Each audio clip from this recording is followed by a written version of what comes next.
people that are knowledgeable know that the fight that this country has been waging since its inception is for the central bankers not to take over the country.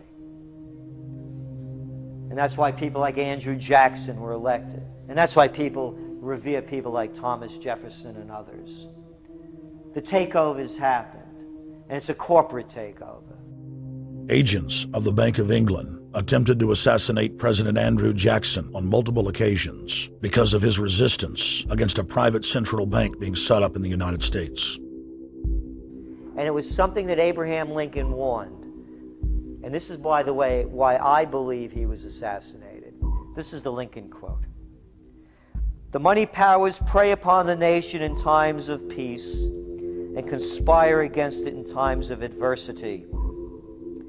It is more despotic than monarchy, more insolent than autocracy, more selfish than bureaucracy. I see in the near future a crisis approaching that unnerves me and causes me to tremble for the safety of my country. Corporations have been enthroned. An era of corruption will follow, and the money power of the country will endeavor to prolong its reign by working upon the prejudices of the people until the wealth is aggregated in a few hands and the republic is destroyed." Wall Street has killed Main Street. So I know how unpopular it is to be seen as helping banks right now, especially when everyone is suffering in part from their bad decisions. I promise you, I get it. Up until about the Kennedy assassination and the beginning of the war in Vietnam, the United States is a very powerful engine for world progress. It's the assassinations, the Kennedy assassination, and the others in the 1960s, the beginning of the Vietnam War, and the beginning of the absolute domination of the Wall Street Group over every other interest. Nobody else counts except the Wall Street money masters. That has now made the United States into no longer a force for progress, but something very different, often a force for destruction in the world. The military-industrial complex has taken over the country along with the Wall Street gang. If you look also at the people that Obama has put on his appointments list, it's all Wall Street. It's government of Wall Street, by Wall Street, and for Wall Street. There's nobody from heavy industry. There's nobody from the auto sector, nobody from Silicon Valley, nobody from big oil, nobody from defense, no labor, no women, no retirees, no small business, nothing. It's pure Wall Street. The only people who have a voice in Obama's councils are Wall Street finance oligarchs. That's all there is. Nobody else counts for anything under Obama. It's the most extreme Wall Street administration we've ever had. Before his death, President Woodrow Wilson apologized to the public, regretting that he had been deceived by a group of international bankers and the country's financial system had fallen into their iron grip via the Federal Reserve Act of 1913. Whether sought or unsought by the military-industrial complex, the potential for the disastrous rise of misplaced power exists and will persist. Dwight D. Eisenhower, he warned the people that the military-industrial complex was taking over the country. Only 3 years after leaving office, President Eisenhower's prophetic warning concerning the threat posed to our system of government by the military-industrial complex came to pass. President John F. Kennedy had enraged the entire elite network.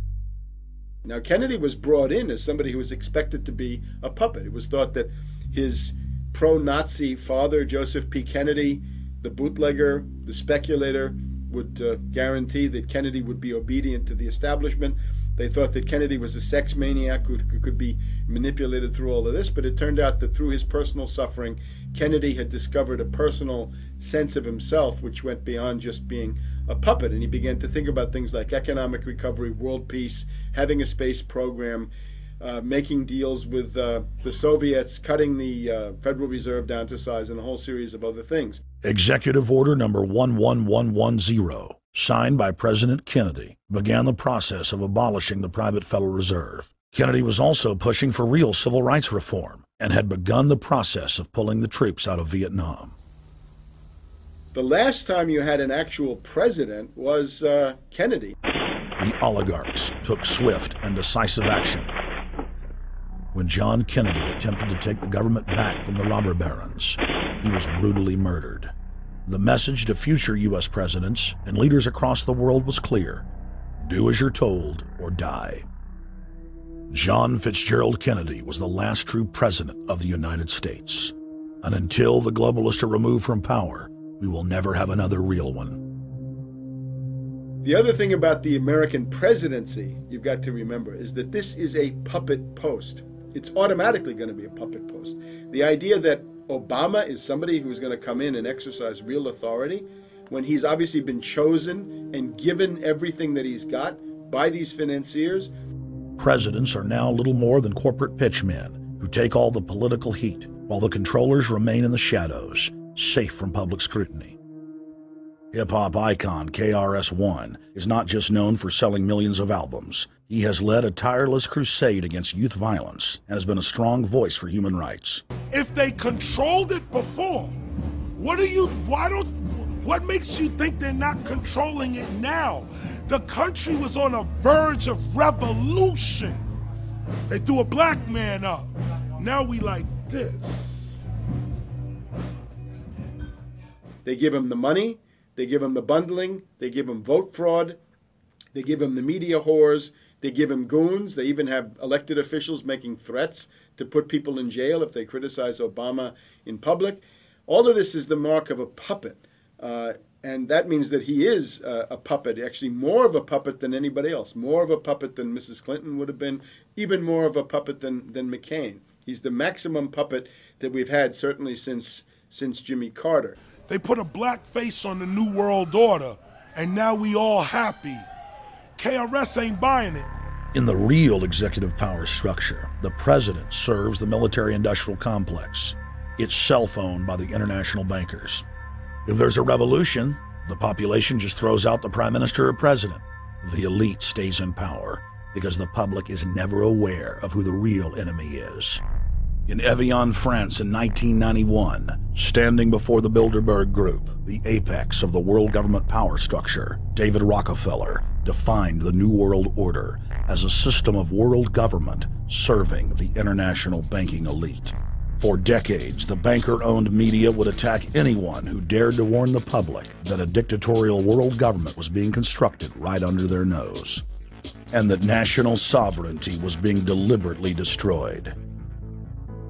And now, after years of denial, the media and the elite themselves are proudly announcing that not only is world government real, but it is the answer to the financial crisis that they carefully engineered. Suddenly, the Wall Street Journal tells us that the North American Union is here, and that getting rid of the dollar for a common currency with Canada and Mexico is good. The Financial Times of London, published by a member of the Bilderberg Group, crowed that a dictatorial world government had been kept in the shadows for our own good, and that it was now time for it to emerge from behind the curtains of national security. White House Chief of Staff Rahm Emanuel stated on record that they can't let this crisis go to waste. You never want a serious crisis to go to waste. And what I mean by that, it's an opportunity to do things that you think you could not do before.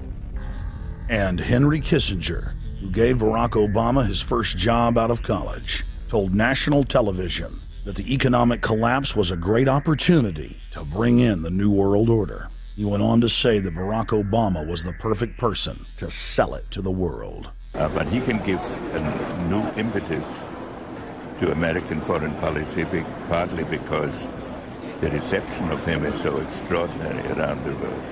I think his task will be to develop an overall strategy for America in this period when really a new world order can be created. It's a great opportunity. It isn't just a crisis. In June of 2006, our team traveled to Ottawa, Canada, to gather intelligence on the shadow government's agenda for the coming years. I think that's the Queen.